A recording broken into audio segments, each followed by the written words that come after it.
নমস্কার বন্ধুরা, পূর্বাস কিচেনে আপনাদের সবাইকে স্বাগত জানাই। বন্ধুরা, আপনারা হয়তো আটা ময়দা দিয়ে অনেকেই লুচি পরোটা বানিয়ে খেয়েছেন, বলতে পারেন সবাই। তো একবার এই চিঁড়ে দিয়ে লুচি বানিয়ে দেখুন। এতটাই সফট হয় যে আপনারা একবার বানালে বারবার বানাবেন। তো লুচি বানানোর জন্য আমি এখানে 1 বাটি পরিমাণে পাতলা চিঁড়ে নিয়েছি।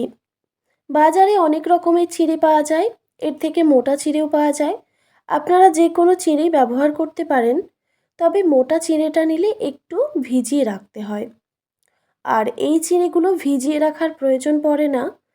আর এই চিঁড়েগুলোকে আমি 2 থেকে 3 বার জল পাল্টে ধুয়ে নিচ্ছি। এই ধোয়ার সময়ই কিন্তু চিঁড়েগুলো ভিজে যায়, আর এক্সট্রা করে আর ভিজিয়ে রাখার প্রয়োজন পড়ে না। আর আপনারা যদি মোটা চিঁড়ে নেন তাহলে অবশ্যই চিঁড়েটাকে 5 মিনিট মতো ভিজিয়ে রেখে দেবেন। তো 2 থেকে 3 বার জল পাল্টে আমি পরিষ্কার করে চিঁড়েগুলো ধুয়ে নিয়েছি। এবার চিঁড়েগুলোকে মেখে নিতে হবে। তো আপনারা চাইলে হাত দিয়েও মেখে নিতে পারেন। আমি মিক্সিতে মেখে নিচ্ছি। মিক্সিতে দিয়ে দিলে একটু তাড়াতাড়ি হয়ে যায়। তো এখানে আমি দিয়ে দিচ্ছি 1 টেবিল চামচ পরিমাণে চিনি আর স্বাদ মতো নুন। এবার এটাকে আমি কোনো রকম জল ছাড়াই বেটে নিয়েছি। দেখুন, একদম মিহিভাবে এটাকে এইভাবে বেটে নিতে হবে। এবার এটাকে আমি সাইডে সরিয়ে রাখছি পরে ব্যবহারের জন্য। এবার একটি পাত্রে আমি 1 বাটি পরিমাণে ময়দা নিয়ে নিচ্ছি। বন্ধুরা, আপনারা চাইলে কিন্তু এখানে আটাও ব্যবহার করতে পারেন। এরপর স্বাদ মতো নুন দিয়ে দিলাম, আর দিয়ে দিচ্ছি সামান্য পরিমাণে জিরে গুঁড়ো, আর সামান্য একটু হলুদের গুঁড়ো দিয়ে দিচ্ছি। এটা কালারের জন্য ব্যবহার করলাম, আপনারা চাইলে এটা স্কিপও করতে পারেন। এবার সামান্য পরিমাণে লঙ্কার গুঁড়ো দিয়ে দিলাম। এবার খুব ভালোভাবে শুকনো উপকরণগুলোকে মিক্স করে নিতে হবে। আর হ্যাঁ বন্ধুরা, আমি যেই বাটির মাপ করে 1 বাটি পরিমাণে চিঁড়ে নিয়েছিলাম, সেই বাটির মাপ করেই কিন্তু 1 বাটি পরিমাণে ময়দা নিয়েছি।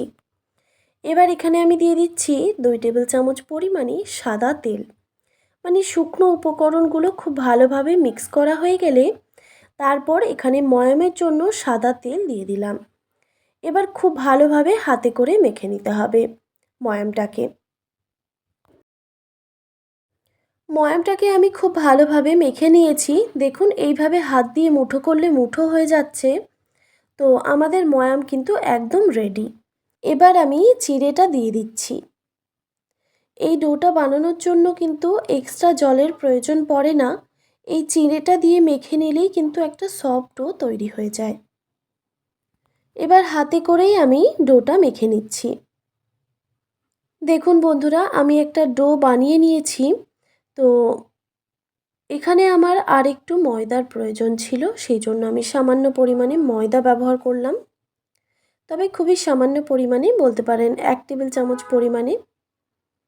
এবার খুব ভালোভাবে মেখে নিতে হবে। দেখুন, একদম একটা সফট ডো বানিয়ে নিয়েছি। আপনাদের দেখিয়ে দিচ্ছি, খুব বেশি শক্তও না, আবার খুব বেশি নরমও না। তো এইভাবেই কিন্তু ডোটা বানিয়ে নিতে হবে। আর হ্যাঁ, এই ডোটা কিন্তু রেস্টে রাখার প্রয়োজন পড়ে না। এবার এর থেকে ছোট ছোট লেচি কেটে নিচ্ছি।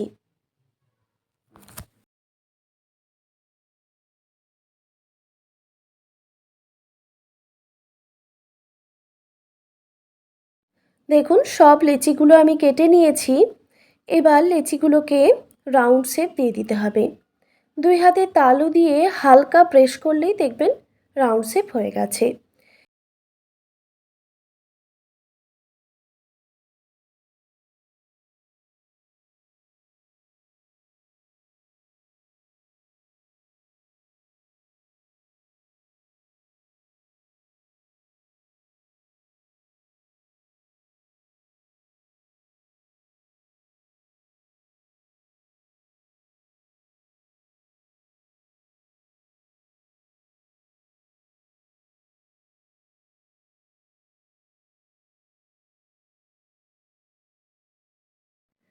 আমি একইভাবে সব লেচিগুলোই রাউন্ড শেপ দিয়ে দিয়েছি। এবার বেলে নিতে হবে।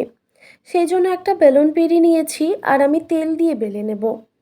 তাই আমি বেলুন পিঁড়িতে আগে তেল মাখিয়ে নিচ্ছি ভালোভাবে, না হলে কিন্তু বেলার সময় এই লেচিগুলো আটকে যেতে পারে।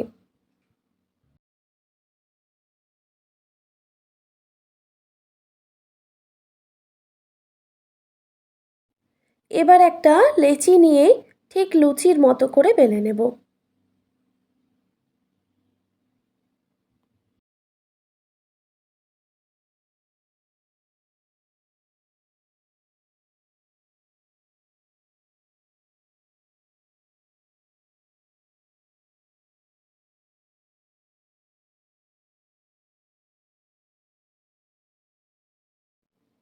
এই দেখুন বন্ধুরা, আমি একটা লুচি বেলে নিয়েছি।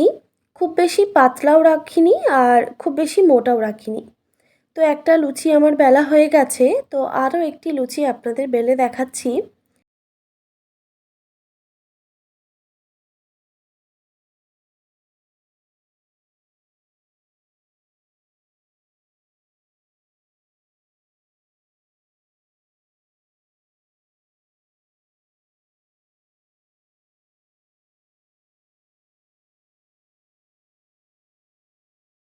তো দেখুন আরও একটি লুচি বেলা হয়ে গেল। এই একইভাবে আমি সব লুচিগুলোই বেলে নেব।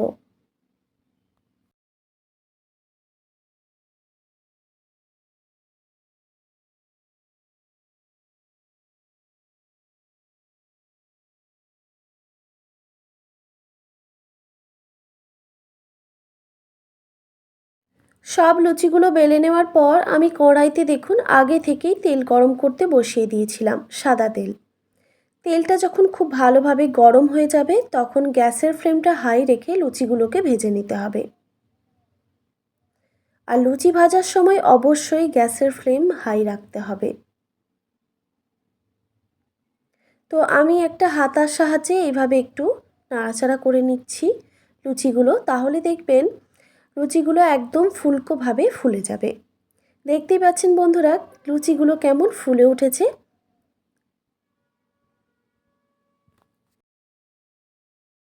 এবার লুচির দুই সাইডটা ভাজা হয়ে গেলে আমি তেল থেকে তুলে নিচ্ছি, গ্যাসের ফ্লেম হাই রেখে। আমি আরও 2-3টা লুচি আপনাদের ভেজে দেখাচ্ছি। সব কটা লুচিই কিন্তু এই রকম ফুলকো হয়েছিল।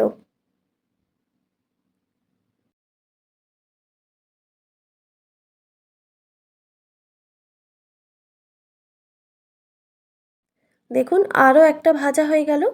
এটাকেও আমি তেল ঝরিয়ে তুলে নিচ্ছি।